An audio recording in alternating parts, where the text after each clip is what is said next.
Hello. हा, कोण बोलते? हा, विद्याजी बोलताय का तुम्ही?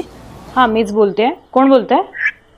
हा, मी बारामतीवरून बोलतोय, कांबळेश्वरवरून.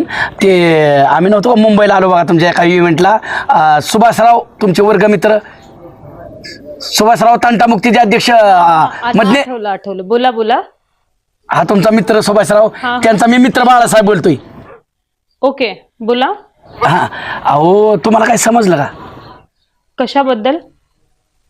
अहो, तुमचा मित्र सुभाषराव, त्यांना फार दुर्धर आजार झालाय, गंभीर आजार. शुभूला काय झालं? डॉक्टरने सांगितलं काही दिवसाचा पाहुणा आहे सुभाषराव आपला. खाणं पिणं सगळं सोडून दिलंय सुभाषरावने. आणि हे कधी झालं? एक महिनाभरापूर्वीच. बरोबर एक महिनाभरापूर्वी डॉक्टरांनी निदान सांगितलं की हा आजार भयंकर गंभीर आहे आणि ह्यातनं गडी वाचू शकत नाही.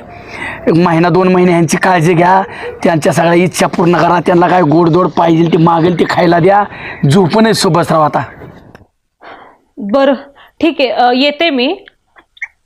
येते. ऐका ना, हा, बोला. ऐका ना, आता आम्ही सगळी त्यांच्या जवळ जातोय, आम्हाला कुणालाच ओळखत नाही. फक्त ते म्हणतात माझी मैत्रीण एकदा विद्या मला येऊन भेटून गेली ना, मी डोळं झाकायला मोकळा झालो. फक्त माझी विद्या आली पाहिजे, एवढ्या सगळ्यातनं तुमची फक्त आठवण काढत होतो ती. काय? ठीक आहे, मी येते उद्या. ठीक आहे, तुम्ही जेवढं होता येईल तेवढं लवकर या. हो. अक्षरशः माझा अंगात थरथर कापते.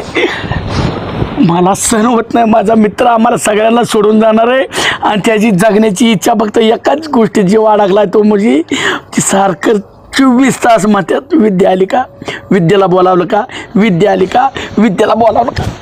बरं, मी येते उद्या. माझे सगळे अपॉइंटमेंट्स मी कॅन्सल करते. मी उद्याच येते. ठीक आहे, तुम्ही तोपर्यंत त्यांची काळजी घ्या. आता काय काळजी घ्या, माझा अंग थरथर कापतं. शक्यतो तुम्ही यायच्या आधी त्यांनी जगाचा निरोप घेऊन एवढं भगवंताने करावं. मला सहन होत नाही. रडू नका, मी येते उद्या. ठीक आहे, नक्की या, लवकर देतो निरोप तुमचा मी.